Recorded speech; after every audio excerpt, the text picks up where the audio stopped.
안녕하세요. 저는 이제 막 70으로 들어설 노무입니다. 요양원 생활을 하면서 새롭게 컴퓨터를 좀 배웠는데 젊은 직원 선생님들이 재밌는 걸 알려줘서 우연히 사연을 접하게 되었어요.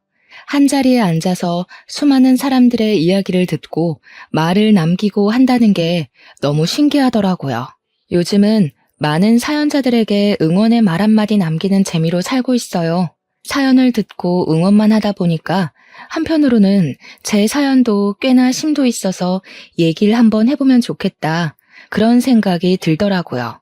그래서 남겨봅니다. 시간 되시는 분들은 들어봐 주세요.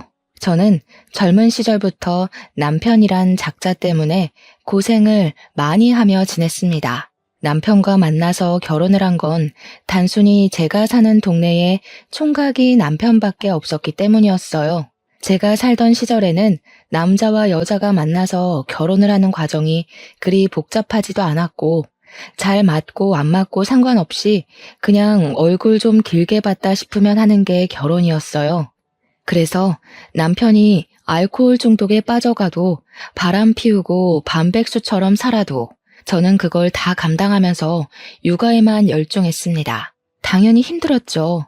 그때는 저와 비슷한 고충을 겪는 아내들이 많다는 걸 알면서도 힘든 건 힘들었어요. 그럼에도 제가 그런 쓰레기 남편으로부터 버틸 수 있었던 건 제 자식들이 있었기 때문입니다. 제게는 아들 셋과 딸 한 명의 자녀가 있어요. 아들만 낳다가 제가 딸이 갖고 싶어서 어려운 형편에도 불구하고 굳이 생겨버린 아이를 지우지 않았습니다. 실제 아들들과 딸은 나이 차이가 좀 났는데 아들들이 딸들을 잘 봐줘서 육아는 그리 힘들지 않았어요. 저를 힘들게 했던 건 오로지 남편뿐이었죠. 남편은 제 얼굴만 보면 욕을 하고 시비를 거는 사람이었습니다. 그건 자식들이 보고 있는데도 마찬가지였고 특히나 밥상머리 앞에서 저를 그렇게 무시했었어요. 반찬이 뭐 이따위야. 지금 나 백수라고 반항하는 거냐? 돈 못 버니까 밥도 거지같이 처먹어라 이거야? 인연이 틈만 나면 사람 성질 긁네. 애들 앞에서 욕 좀 그만해. 애들이 뭘 보고 배우겠어. 내가 언제 당신한테 돈 못 번다고 시비 건 적 있어? 당신 혼자 자존심 상해서 내 성질 긁는 거 아니야. 그런 식으로 목소리만 높이면 가장 위험이 산대? 남편 때문에 저희 집 밥상이 엎어지는 건 그리 놀랄 일이 아니었고 한 끼를 2번 차리는 것 또한 익숙했던 때였습니다. 이반이 백수라서 제가 남편을 대신해 일을 해야 했어요. 남의 집 식당에서 잡일까지 하며 돈을 벌었습니다. 그 식당은 규모가 작아서 직원을 저 하나만 썼거든요. 요리는 사장님이 했고 나머지는 제가 다 했어요. 당연히 육체적으로 피로했으나 집에서 술만 먹고 있을 남편을 보는 것보단 마음이 편했습니다. 그리고 무엇보다 다행히 남자 사장님 인심이 너무 좋아서 제 편의를 잘 봐주셨어요. 또 월급이 참 괜찮았는데 저 하나 있는 것도 직원이라고 복지 혜택을 잘 챙겨주시더라고요. 연차도 있었고 명절 보너스도 있었습니다. 제게 유일한 운이 있다면 일복이 아니었나 늦게나마 생각을 해보네요. 바깥 일도 제가 하고 집안일도 제가 해야 해서 힘에 부치긴 했지만 자식들만 생각하면 주저앉을 수가 없었어요. 제가 할 수 있는 최대한의 체력을 내면서 살았죠. 자식들에게 많은 걸 누리게 해주진 못해도 학교 공부는 하게 해주고 싶었고 용돈 들고 친구들과 놀 수 있게 해주고 싶었거든요. 그 나이에 누릴 수 있는 최소한의 인생만큼은 꼭 살게 해주고 싶었습니다. 그래서 아들들과 나이 차가 좀 나는 딸을 만삭이 되도록 안고 있었을 때도 일을 했었고 출산을 하고서 갓난아기를 등에 업고도 일을 했을 정도로 돈 버는 데에 미쳐 있었어요. 그런데 남편은 제가 그리 노력하는 게 마음에 들지 않았나 보더라고요. 돈 없으면 돈 벌어 오라고 난리였고 돈을 벌러 나가면 집구석에 안 박혀 있고 어딜 싸돌아다니냐고 난리였습니다. 너 설마 남자 생겼냐? 그래서 자꾸 싸돌아다니는 거지? 그게 아니면 벌어오는 돈도 쥐꼬리만 하면서 뭐 한다고 하루 종일 나가 있어? 하여간 불륜만 저질러 봐. 인정사정 없이 소송할 줄 알아. 네가 그런 말 할 자격이 된다고 생각하냐? 너는 내 돈 다 뺏어서 딴 년 만나러 다니잖아. 나야말로 소송해줘? 네가 만난 여자들 얼굴 다 알고 있는데 하나씩 다 고소해버릴까? 자식들 앞에서 웬만하면 안 싸우고 싶었는데 남편이 하는 꼬락서니를 보면 안 그럴 수가 없어서 끝내 목청 높여 다투길 반복했어요. 자식들은 우리 부부싸움 때문에 그 지옥에서 늘 두려움을 안고 살았을 겁니다. 자녀들의 눈빛이 불안정한 걸 알면서도 저 또한 사람이었던지라 남편 새끼를 두고 이성을 붙들고 있기가 어려웠네요. 그건 아직도 자식들에게 미안한 점이라고 생각하고 있어요. 그런 불안정한 가정에서 자랐는데 애들이 어떻게 부모를 보고 존중하겠습니까? 당시만 해도 제가 나름 최선을 다해 자식들만 보고 살았다 생각을 했었는데도 아이들의 입장은 전혀 달랐어요. 아들 셋이서 나란히 고등학생일 때 저희 딸은 초등학생이었는데요. 아들들이 머리가 커가니까 우리 부부를 바라보는 시선이 어쩐지 점차 보이더라고요. 한 번씩 아들들이 의견을 좀 더 확고하게 표현하기도 했고요. 어느 날 큰아들이 느닷없이 저더러 남편과 이혼하라고 했을 때 크게 느꼈습니다. 그땐 남편이 술에 찌들어 자고 있을 때였어요. 그 거침없는 발언에 순간 저는 아무런 답을 못 줬습니다. 딸은 옆에서 이혼이 뭐냐고 묻고 있고 아들 셋은 그저 제발 우리끼리 나가 살자고 저한테 더더 졸랐죠. 솔직히 엄마가 계속 아빠한테 괴롭힘 당하는 걸 보는 게 너무 힘들어. 공부에 집중도 안 되고 그냥 아빠가 죽었으면 좋겠어. 이젠 내가 못 참아서 그래. 제발 나가서 살자, 엄마. 저 또한 남편을 죽일 만큼 미워했고 속으로는 수천 번, 수만 번 이혼 소송을 했어요. 그러나 그건 단지 속마음뿐이었지 실천할 엄두는 내본 적이 없었습니다. 제가 이혼을 하지 않는 게 내 새끼들을 위한 것이라고 착각했었거든요. 애들이 저랑 남편을 보는 눈빛이 많이 냉정해졌다고 생각은 했었지만 이혼을 하라는 말을 직접적으로 한 적은 그날이 처음이어서 좀 많이 충격받았던 것 같아요. 그저 남편이랑 저를 미워하고 있는 줄로만 알았는데 이렇게까지 갈라놓고 싶어하는 줄 몰랐습니다. 그날 아들들은 이왕 입을 턴 김에 남편을 향한 많은 악감정을 저에게 표출을 했어요. 그때 제가 무슨 기분이 들었냐면 이 사태가 계속 가다간 돌이킬 수 없는 문제로 번질 것 같은 기분이 드는 거예요. 그래서 저는 일단 생각해보겠다고 애들을 달랬습니다. 어두컴컴한 새벽. 잠도 못 자고 앉아서 멍 때린 적이 있었어요. 바보같이 돈만 열심히 벌면 되는 줄 알았고 그 돈으로 애들을 뒤떨어지지 않게 키우기만 하면 되는 줄 알았는데 저 혼자서 몸이 부서질 만큼 엄마 노릇에 최선을 다하고 있다고 생각했는데 애들 생각을 직접적으로 듣고 나서는 모든 게 저의 합리화였단 걸 알았어요. 저는 한 번씩 제 사정을 식당 사장님께 얘기하곤 했는데요. 가장 제 문제를 객관적으로 또 진심으로 봐줄 사람이었기에 이 사단 또한 사장님의 조언을 듣고 싶었습니다. 나도 말은 못했지만 희영 씨가 그 집에서 나왔으면 좋겠다고 생각했어요. 희영 씨처럼 좋은 사람은 그런 대접받고 살 필요 없거든요. 남편의 막무가내 인성까지 희영 씨가 보듬어야 될 의무라고 생각하진 않았으면 좋겠어요. 저는 언제부턴가 식당 사장님에게 위로받는 날이 늘어갔습니다. 식당 사장님이 하는 말에는 늘 힘이 있었고 저는 사장님의 말로 인해 제 가치를 좀 더 좋게 보기도 했었어요. 그래서 아마 더 용기를 얻어 결정을 내릴 수 있었던 것 같아요. 제가 큰 마음 먹고 결정 내린 사항은 일단 별거였습니다. 역시나 시대적 분위기 탓에 감히 이혼까진 감당할 자신이 없어서 일단 애들만 데리고 야반 도주를 했어요. 도망치는 건 어렵지 않았습니다.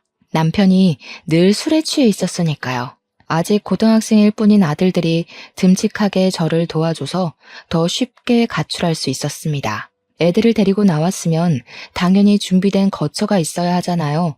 제가 마음을 크게 먹고 가출할 수 있었던 건 고맙게도 사장님이 형편 어려운 제 사정을 받아주는 덕이 있었기 때문이었어요. 저희들은 당분간 사장님께 신세를 지게 된 것이었죠. 사장님은 작은 가게를 운영하는 것에 비해 사는 곳이 꽤 넓었습니다. 평소에는 그냥 평범한 식당 주인이라고만 생각했는데 사장님 집을 처음 보고서 그분의 재력을 대강 체감했어요. 흔쾌히 저희 식구를 보듬어준다길래 혼자 사는 사장님 집에 민폐가 되지 않을까 걱정했거든요. 근데 사장님이 괜찮다고 계속 자기 집에 오라고 하는 겁니다. 역시 믿는 구석이 있어서 저희에게 배려를 해준 거더라고요. 듣자 하니 사장님은 큰 집을 부모님께 물려받았다고 했습니다. 2층 주택이었는데 위아래 세대가 완전히 분리되어 살 수 있게 대문도 2개로 나누어져 있는 곳이었어요. 원래는 세를 주려고 했는데 마침 제 사정을 알게 되어 저한테 선의를 베풀어 주신 거더라고요. 사장님 덕분에 저희는 가출을 한 신세에도 원래 살던 환경보다 훨씬 좋은 집에서 살 수 있게 되었습니다. 사장님은 1층을 사용했고 저희 식구들은 2층에 새들어 살게 되었죠. 사장님이 애들 독립하기 전까지 공짜로 지내라 했으나 더 이상 신세지는 건 아니라고 생각해서 저는 월급에서 떼 월세를 따로 지불했습니다. 다행히도 남편은 우릴 찾지 못했어요. 제가 어디서 일하는지 관심도 없던 양반이니까 찾을 수가 없었겠죠. 애들은 무사히 무럭무럭 커서 아들들은 다 장가를 가게 되었고 딸만 대학생으로 제 곁에 남을 때까지 저는 정말 마음 편하게 지냈어요. 그동안 사장님이 우리 애들을 마치 자기 자식처럼 잘 대해주고 아빠 없는 빈자리가 느껴지지 않도록 우리 애들에게 과분한 관심을 주어서 얼마나 고마웠는지 모릅니다. 정말 다 갚을 수 없을 만큼 무한한 은혜를 받고 살았어요. 그리고 저는 그런 사장님의 마음이 단순한 친절인 줄로만 알았습니다. 그러나 사장님이 다 저를 좋아했기 때문에 흔쾌히 모든 걸 지원해줬다는 걸 알고는 좀 놀랐어요. 사장님의 고백을 처음 들었을 때 저는 저 또한 사장님을 좋아한다는 걸 깨달았습니다. 이 사실은 당연히 자식들도 성인이 되면서 알게 되었고 나이 들어서 징그럽단 소리 안 하고 오히려 우리를 축하해줬어요. 애들 말이 제발 좋은 남자 만나서 엄마가 행복하길 바랬다고 얘기해주기도 했. 정말 모든 게 꿈만 같던 시절이었지만 한편으론 걱정되는 부분도 있었어요. 당연히 제게 영원한 오점인 남편의 존재 때문이었는데요. 그땐 제가 남편과 별거한 지 15년이 되었을 때였습니다. 별거를 하고 한 번도 남편을 본 적이 없었고 어쩔 때는 남편의 존재가 하루 종일 생각나지 않았을 정도로 까마득할 때도 많았어요. 사장님 집으로 도피해서 살아온 순간이 진짜 제 삶이라고 착각하며 15년을 보냈었죠. 그러나 결국 이 모든 것이 꿈이라는 걸 깨닫게 해준 건 여전히 제 발목을 붙들고 있었던 법적 부부인 남편이었어요. 제가 이런 고민을 품고 산다는 거 사장님도 당연히 알고 있는 사실입니다. 그러니 사장님이 먼저 해결 사안을 말해주더라고요. 만약 남편의 외도가 계속 진행되고 있다면 10년 내까지 소송이 가능하기 때문에 이혼 소송으로 해결을 할 수가 있고 법정 참석은 변호사를 선임하면 되니 굳이 제가 다시 남편을 마주하는 일은 없을 거라고 하더군요. 저는 법에 대해 잘 몰라서 다시 남편을 만나야 하는 줄 알고 살짝 두렵기도 했거든요. 그런데 사장님 덕분에 또 용기를 얻은 셈이고 방법도 있으니 더 이상 이혼 안 할 이유가 없어진 겁니다. 그렇게 저는 10여 년 끝에 이혼 소송을 하게 되었고 말도 안 되는 위자료까지 받아서 사장님과 재혼을 할 수 있었습니다. 자식들은 사장님 같은 새아빠라면 언제든지 환영이라고 해주면서 저희의 관계를 많이 축하해줬어요. 어떻게 일이 항상 고마울 수가 있는지 모르겠네요. 사장님이자 이제 남편이 된 그에게 부족하지 않은 아내가 되고 싶었어요. 배우자에게 이런 감정까지 들었던 건 살면서 처음이었습니다. 너무 두근거리는 경험이었고 결혼이란 게 이런 거구나 싶은 느낌이었어요. 자녀들도 남편이 어떤 사람인지 알기 때문에 아빠로 받아들이는 게 어렵지 않아 보였습니다. 딸은 우리가 재혼을 하기 전부터 사장님에게 아빠라고 부르고 있었고 아들들은 좀 쑥스러움이 많아 아저씨라고 하면서도 휴대폰에는 아빠라고 저장해 놓았어요. 차차 좋아지고 있는 가족의 형태를 보니까 그제야 저도 두 다리를 뻗고 살 수 있겠더라고요. 그리고 어느 날이었어요. 이미 충분히 행복한데 남편이 제게 뜬금없이 생일 선물을 주었는데요. 건물 2채의 명의 변경 신청서를 보여주더라고요. 건물 시세를 전부 합치면 수백억이 되는 자산이었습니다. 이건 남편이 부모님에게 물려받은 자산 중 일부라고 설명을 해줬어요. 저랑 지내는 동안에 건물 시세가 더 폭등해서 어느덧 수백억 자산가가 된 것도 남편 스스로는 몰랐대요. 그런데 그 큰 재산을 느닷없이 저한테 덜렁 주겠다고 하는 남편의 마음이 정말 당황스러웠어요. 당신은 언젠가부터 돈을 너무 쉽게 생각하는 것 같아요. 아무리 부부라지만 내가 이렇게 큰 선물을 어떻게 받아요? 지금도 충분히 받을 거 다 받았고 행복하니까 자꾸 더 해주지 마요. 이미 희영 씨 거였다고 했잖아요. 내가 이날만을 얼마나 기다렸는데. 우리 이제 부부잖아요. 다른 부부들보다 늦게 시작했으니까 그만큼 빨리 많이 공유하고 살고 싶어서 그래요. 그래야 남 같지 않고 진짜 부부가 된 기분일 것 같거든요. 저는 그 자리에서 감동을 머금고 남편의 마음을 받았습니다. 말했다시피 그날은 제 생일이었어요. 그래서 아들 부부까지 다 모여서 저녁을 먹던 날이었거든요. 남편이 식사 자리에 끝나고 저를 따로 방으로 불러서 준 선물이었습니다. 그런데 그걸 애들이 몰래 들어버린 거예요. 누가 엿본다는 건 모르고 있었는데 제가 남편 앞에서 눈물을 보이자마자 자녀들이 들이닥쳐서는 우리 둘의 모습을 보곤 박수를 쳐줬어요. 우와, 아저씨, 지금 엄마한테 전부를 다 주신 거 아니에요? 저희 다 들었어요. 어쩐지 아저씨 집 처음 왔을 때부터 부자 같았는데 정말이었네요. 세상에서 제일 대단한 남편감 아닌가? 엄마, 완전 땡 잡았어. 너무 부럽다. 나도 아빠 같은 남자랑 결혼하고 싶어. 세상에 어떤 남편이 마누라 생일 선물이라고 건물을 덜컥 주겠어. 자녀들은 남편의 재력을 알고서 그저 존경 어린 눈빛을 띄었고 며느리들도 시아버지 너무 멋있는 분이라면서 분위기를 한껏 띄워주었어요. 남편은 그런 자녀들과 며느리들에게 어깨를 으쓱해 보이며 땡 잡은 건 오히려 자신이라고, 당신 같은 와이프 얻는 것이 쉬운 게 아닌데 너무 고운 여자랑 결혼을 해서 기쁘다는 식의 민망한 말을 해보였습니다. 자녀들과 며느리들이 남편의 느끼한 멘트에 소리를 지르면서 자지러지곤 했는데 그 달아오른 분위기에서 저만 얼굴이 빨개져선 고개를 못 들고 있었어요. 너무 부끄러웠지만 그런데도 이것이야말로 행복이라는 게 너무 느껴지더라고요.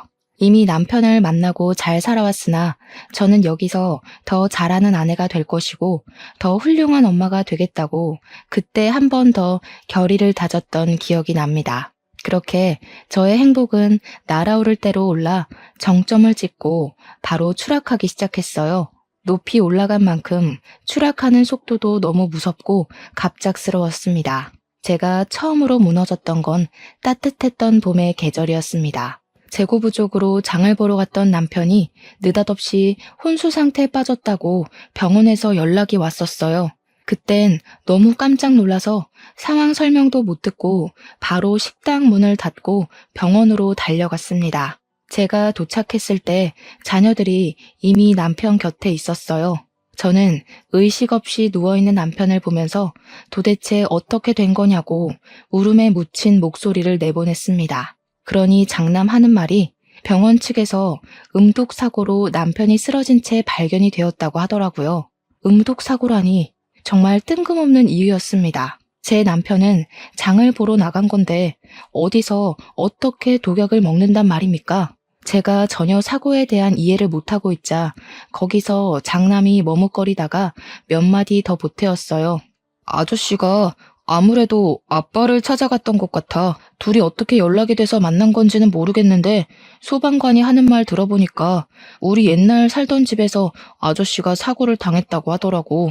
이게 무슨 마른 하늘의 날벼락인가 싶었어요. 제가 이혼을 못했던 것도 아니고 저랑 전 남편의 관계는 이미 다 정리가 된 상태였는데 남편이 왜 전 남편과 접선을 했을까요? 설명을 들으면 들을수록 머릿속이 복잡하기만 했습니다. 장남한테 남편이 왜 전 남편을 만났냐고 대신 물어도 장남 또한 그것까진 모르겠대요. 경찰에선 이미 전 남편을 구속해서 조사 중이라고 하는데 거기서도 전 남편이 남편과 왜 접선을 했는지 별다른 이유는 말 안 한다고 하더라고요. 그나마 남편한테 해코지한 이유 정도는 전 남편이 선뜻 밝혔다는데 그냥 제가 괘씸해서 그랬다는 자백이었답니다. 아무리 사람한테 안갚음이 있어도 그렇지 어떻게 멀쩡한 사람을 반 죽여놓는단 말인가요? 음독을 시도했다는 건 명백히 살인 미수잖아요. 몇 년이 지나도 한결같이 쓰레기인 전 남편 소식을 들으니 얼마나 심장이 벌렁벌렁 하던지. 끝난 줄만 알았던 전 남편의 존재가 다시 제 발목을 잡자 과거로 돌아간 것 마냥 가슴이 갑갑했습니다. 제 눈앞에서 남편이 의식 없이 누워 있어서 더 혼란스러웠던 것 같아요.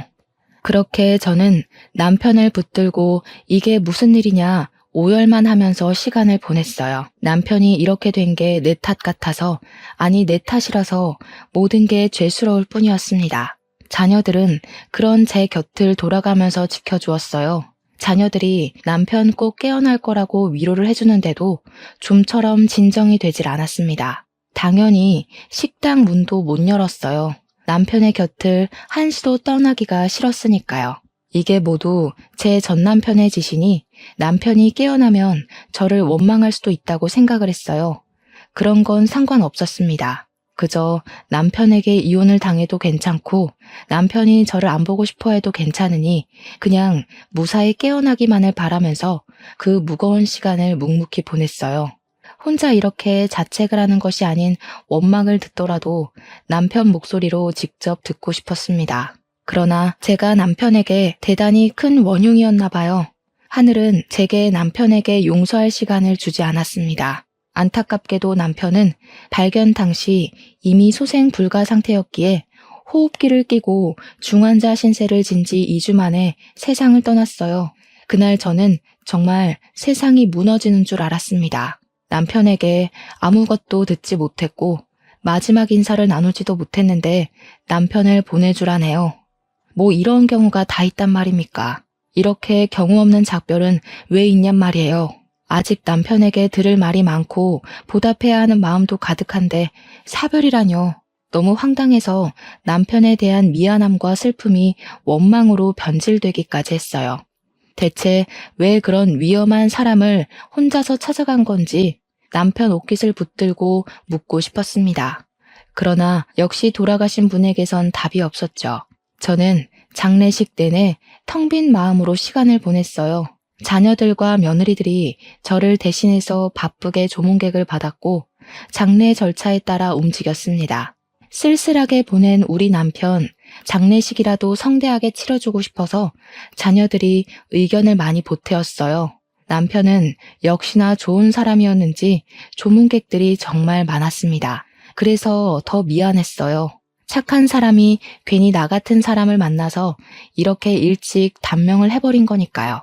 그렇잖아도 조문객들은 남편이 이렇게 갈 사람 아니라고 하면서 제게 따가운 눈초리를 보냈고 뒤에서 구시렁거렸습니다. 그런 소리를 들으면서 저 또한 제 탓이 맞는다고 생각했어요. 그래서 사람들의 소리가 칼이 되어 제 가슴에 꽂혀도 전혀 아프지가 않았어요. 이 정도로 아파해선 안 된다는 집념이 제 정신을 매도해버렸기 때문이 아닐까 싶습니다. 그렇게 하루 이틀 보내다가 발인식을 마치고 남편 유품을 정리하던 중 문득 어떤 생각이 떠올랐는데요. 우리 아들들은 어쩌다가 전 남편 집에 가서 그 사고를 발견하게 되었는지가 궁금하더라고요. 그저 남편이 전 남편 손에 어떻게 당했고 왜 당했는지만 궁금했지 그 두 사람을 아들들이 어떻게 발견했는지에 대해선 생각을 못하고 있었습니다. 저는 유품을 정리하다 말고 장남에게 전화를 해봐야겠다고 생각했어요. 휴대폰이 어디 뒀는지 찾는다고 바닥을 이리저리 둘러보다가 주웠는데 그 순간 침대 밑에 있는 박스를 하나 발견했습니다. 제 짐은 아니었으니 남편의 짐이 확실했어요. 이런 곳에도 짐을 놔뒀나 싶은 마음으로 가볍게 열어봤습니다. 남편의 물건이 맞았고 그 안에는 남편 개인적인 서류들이 가득했어요. 저는 봐도 모를 거라서 자녀들을 불러서 이걸 정리해야 하나 하던 와중 제 눈에 띈 하나의 봉투가 있었는데요. 새 것으로 보이는 서류 봉투였어요. 그것만 단단하게 묶여 있어서 손이 안 갈 수가 없었습니다. 그런데 그 안에는 생각 없이 열어본 것 치곤 생각지도 못한 자료가 들어있었어요. 저도 한눈에 알아볼 수 있는 남편의 유언장 사본이었죠. 그리고 그것과 함께 들어있던 수많은 A4 용지. 그건 남편의 필체로 적힌 일기였습니다. 그곳에는 남편이 제게 숨기고 있었던 그동안의 사정들이 고스란히 적혀 있었어요. 마치 저한테 편지를 쓰는 것처럼 일기가 적혀 있어서 실제 남편이 직접 얘기해주는 것과 같은 망상이 들기도 했는데요. 남편이 마지막 흔적이 묻어있는 그 일기를 하나 둘 읽어볼수록 저는 입을 틀어막을 수밖에 없었습니다. 그곳엔 제가 굳이 자녀들에게 연락하지 않아도 남편의 죽음을 예측할 수 있을 만한 내용들이 수두룩했어요. 당황스럽게도 남편이 전 남편을 만난 건 이번이 처음이 아니었더라고요. 그전에도 전 남편을 만났다는 게 충격이었지만 그보다 더 놀랐던 건 그 만남이 전부 제 아들들의 주도하에 이루어졌던 거였어요. 아들들은 저 몰래 내 남편을 찾아가서 친부에게 지속적으로 시달리고 있다고 몇 번이나 하소연을 했던 것 같았어요. 착한 남편은 아들들의 고충을 듣고서 고민을 많이 했을 거고 자녀들에게 진정한 아빠가 되고 싶다는 이유로 그 문제를 직접 나서서 해결하려고 했을 거예요. 그러니 아들들이 남편을 데리고 전 남편을 만나러 다녔겠죠. 분명 아들들은 제 앞에서 남편과 전 남편의 접선이 어떻게 이루어졌는지 모른다고 했었는데 그 일기가 사실이라면 아들들은 제게 거짓말을 했다는 것이 됩니다. 이미 이것만으로도 충격이었는데 남편의 마지막 일기로 보이는 곳에는 더 충격적인 사실이 적혀 있었어요. 저에게 경고를 해주는 듯한 문구였습니다. 전 남편과 아들들의 사이를 믿지 말라고 적혀 있더라고요. 아무래도 아들들이 전 남편과 거래를 한 것 같다는 알 수 없는 말도 있었고 조금 더 알아보고 저한테 다 말해주겠다고도 쓰여 있었습니다. 너무 놀라서 저는 이걸 어떻게 해야 하는지 고민을 많이 했어요. 우선 아들들이 왜 저한테 거짓말을 한 건지 이해가 안 되었습니다. 그리고 남편이 마치 우리 아들들이 수상하다고 얘기를 하고 있는 사실도 머리 아플 만큼 혼란스러웠어요. 제가 이 수많은 의문들을 다 풀어내면 남편 유언장이 가리키는 문구 또한 받아들일 수가 있는 걸까요? 남편 유언장에는 자신의 재산 상속 증여를 모두 제게 일임한다고 적혀 있었어요. 원래 남편은 저뿐만 아니라 자녀들에게도 자신의 재산을 증여해줄 마음이 있던 사람이었어요. 그랬던 사람이 제게 재산을 전부 일임했습니다. 이건 분명 자녀들에게 재산을 줄 수 없는 이유가 있다는 걸 뜻하는 것 같았어요. 아들들에게서 돌아선 것 같은 이 유언장은 남편의 말 못했던 사정을 대신 표현해주고 있는 것 같기도 했습니다. 차마 모른 채 할 수가 없는 사실이었어요. 진실을 마주하는 게 너무 무서웠지만 저는 이 사실을 아들들에게 알리지 않았습니다. 대신 딸을 기다렸습니다. 남편 일기장에는 아들들 언급만 있었지 딸 얘기는 없었거든요. 그리고 딸은 남편 장례식에서 누구보다 서럽게 울었고 장례가 끝난 후에도 밥도 옳게 못 먹을 만큼 시름시름 앓았던 아이였어요. 저 못지않게 남편의 죽음을 크게 애도하였습니다. 그런 딸이 아들들처럼 숨은 얼굴을 갖고 있을 거란 생각은 못했어요. 남편이 죽고 난 후 딸은 퇴근하고 귀가하면 방에만 박혀 있었는데요. 그 모습은 저랑 정말 많이 닮은 모습이었어요. 그런 딸의 마음을 제가 다잡아주고 기운을 북돋아줘야 하는데 못나게도 엄마로서의 역할을 제대로 못했습니다. 그날도 딸은 방에만 박혀서 저녁 먹을 생각을 안 하고 있었어요. 그래서 제가 오래간만에 딸 방을 찾아갔습니다. 그 순간 방문 가까이 가니까 안에서 어떤 말소리가 들렸어요. 그때부터 저는 기척을 숨긴 채 문에다 귀를 바짝 대어 들어봤습니다. 나도 매일 눈물 짜내느라 힘들어. 이러다 진짜 우울증 올 것 같다니까. 억소리 나는 돈만 아니었으면 나 진짜 다 관뒀다. 돈 받으면 이 집 바로 나갈 거야. 우리 어디 갈래? 발리 갈까? 자기 발리 가고 싶어 했잖아. 딸의 생생한 목소리에 저는 귀신이라도 본 것 마냥 문에서 떨어져 나갔습니다. 딸에게서 남편 일기장에 적혀있는 아들들의 소름 돋는 모습까지 투영되어서 보이는 듯 했어요. 아들들 또한 제가 못 보는 곳에서 딸처럼 이런 생각으로 남편을 바라봤겠죠. 저는 이때야 내 자식들의 실체를 다 알아버린 셈이었어요. 내 자식들이 남편을 아빠라고 받아들였던 게 전부 남편의 재산 때문이라는 걸 알았습니다. 아들들과 딸은 결코 우리 남편 죽음을 슬퍼한 적이 없다는 거였고, 여태껏 나와 같은 모습을 하고 있다 생각한 딸의 눈물도 거짓이라는 거 아닙니까? 딸의 이면적인 모습에 충격받은 저는 그곳에서 찍소리도 못하고 얼른 방으로 돌아와 버렸습니다. 아들들 모습은 안 봐도 비디오이니 확인해 볼 필요가 없다고 생각했어요. 진실을 직면한 그날 저는 남편과 단둘이 썬 그 방에서 며칠을 울었습니다. 남편이 제게 자식들의 이런 면을 말하지 못해서 얼마나 속이 골았을까요? 혼자서 어떻게든 해결해 보려고 얼마나 노력했을까요? 저는 남편 앞에 악마 새끼들을 끌고 온 것 같아 미안해서 괴로울 지경이었습니다. 그러나 이대로 울고만 있을 수는 없었어요. 남편의 재산이 정리되어야 한다는 걸 이미 자녀들이 알고 있고 자기네들 앞으로 떨어질 콩고물을 기대하고 있잖아요. 충분히 울면서 시간을 보낸 저는 마음을 굳건하게 먹고서 변호사를 불렀습니다. 어차피 재산 정리하려면 변호사를 불러야 되니까요. 그리고 자식들에게도 식당으로 모이라고 연락을 한 통씩 넣었어요. 자식들은 뻔뻔한 얼굴로 저를 위로하면서 안부를 물어주었습니다. 자녀들에게서 전 남편의 괴물 같은 모습이 보이는 것 같아 소름이 돋았어요. 어쩌면 멍청했던 전 남편보다 훨씬 더 지능적으로 무서운 녀석들일 수도 있겠네요. 저는 차마 자녀들에게 괜찮다는 말은 못하고 애써 마음 안 좋은 척하고만 앉아 있었습니다.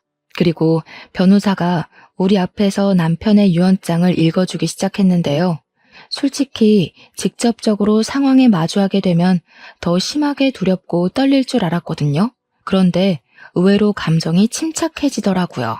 그 덕분에 변호사가 유언을 또박또박 읽어나갈 때마다 자녀들 표정이 점점 바뀌는 게 아주 잘 보이는 거 아니겠습니까?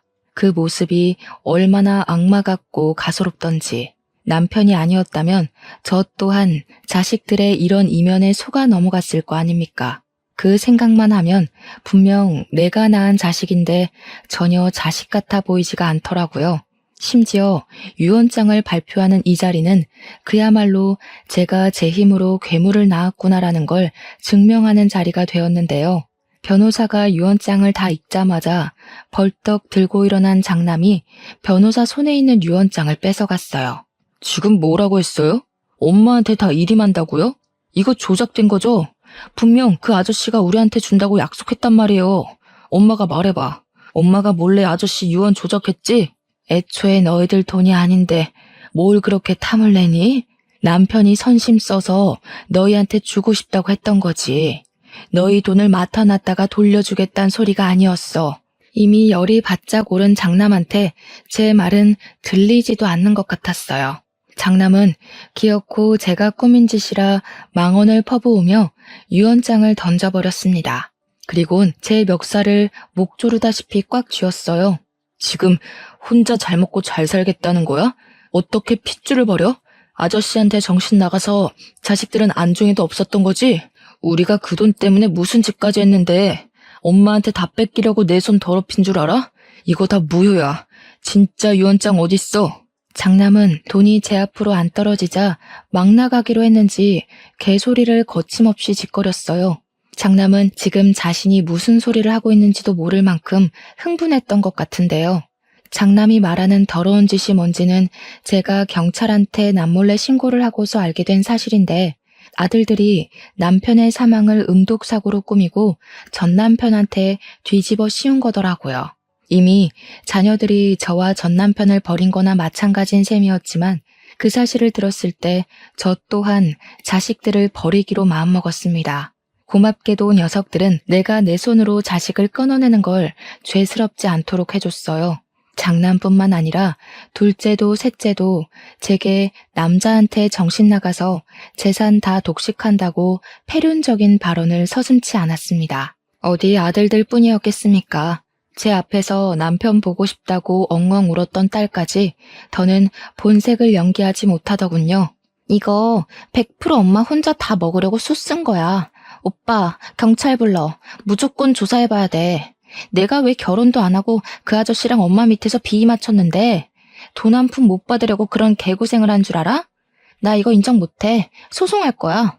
딸은 이제 남편을 아빠라고 칭하지도 않더군요.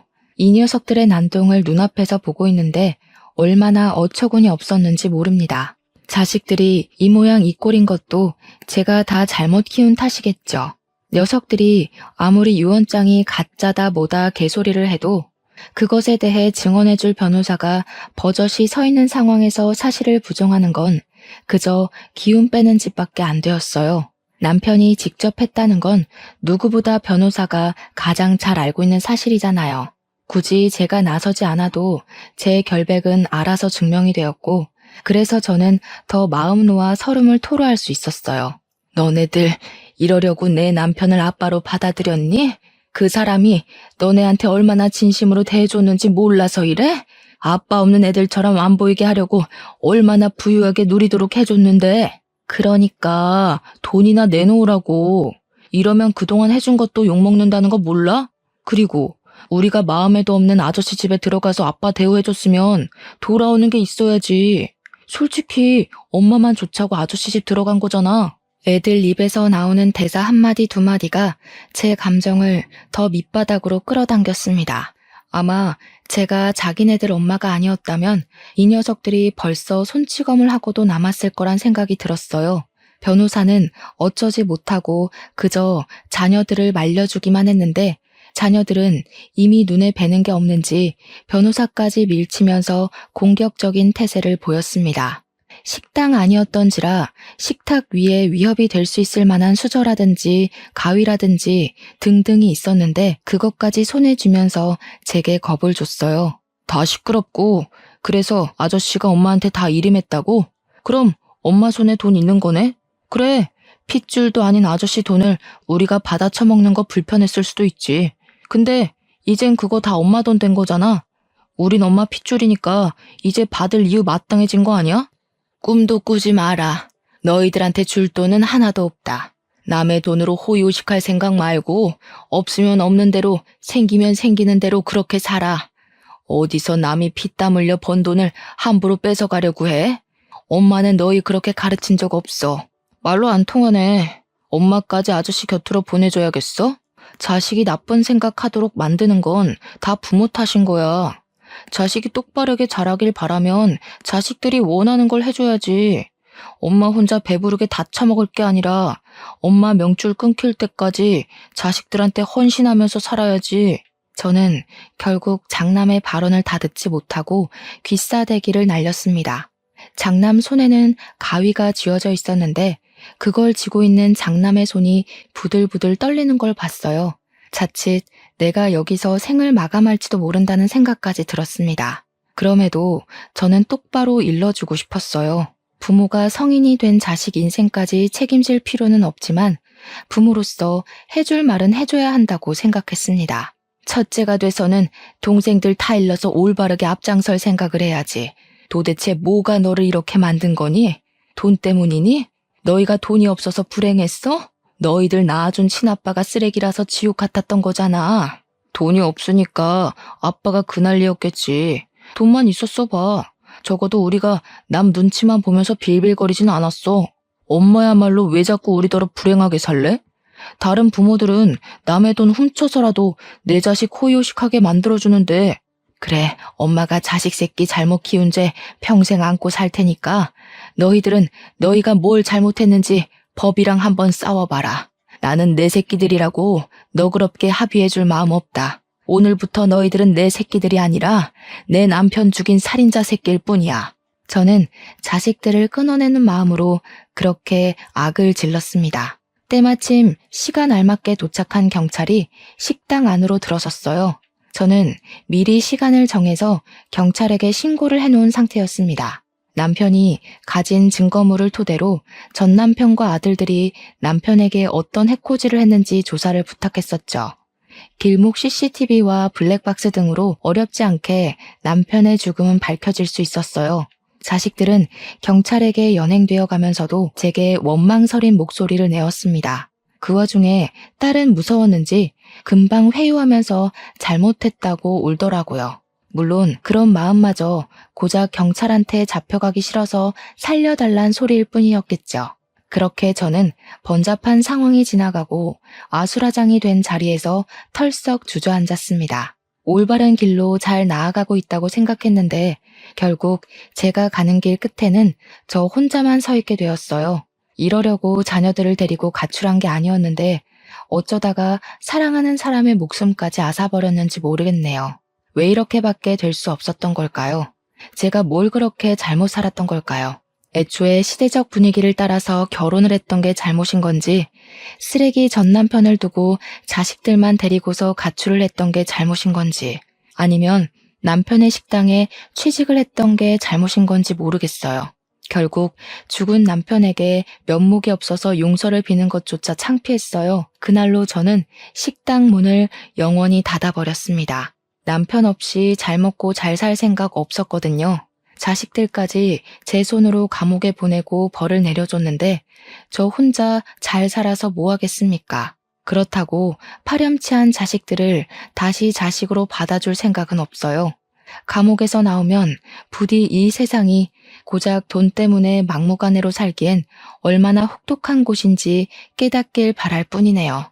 저는 현재 인사말에서 말씀드렸다시피 요양원에서 생활 중입니다. 제게 남겨진 수백억의 재산은 요양원비를 해결할 돈만 남겨둔 채 전부 사회에 환원을 해버렸어요. 내 돈 아닌 걸 갖고 있으려니 얼마나 무섭고 마음이 불편하던지. 어려운 사람들을 위해 써버리니까 속은 좀 시원하더라고요. 아마 두 발 뻗고 못 자는 일은 없지 않을까 싶네요. 남은 생을 요양원에서 쭉 보내다가 갈 것 같은데 이곳이 조금 쓸쓸하고 심심하긴 하더라도 더는 아픔 없이 그냥 이렇게 살다가 가고 싶습니다. 마지막 소원인데 그것만은 하늘이 저를 불쌍하게 생각해서 들어줬으면 좋겠네요. 손가락이 굳어서 글 쓰는 속력이 느렸다 보니 벌써 저녁 먹을 시간이 되었습니다. 점심 먹고 앉았는데 벌써 저녁이라니 오랜만에 몸이 고생을 좀 한 기분이네요. 오늘은 일찍 잠자리에 들어야겠습니다. 제 사연 읽어주셔서 너무 감사해요. 모두가 덜 아픈 생을 살길 기원할게요.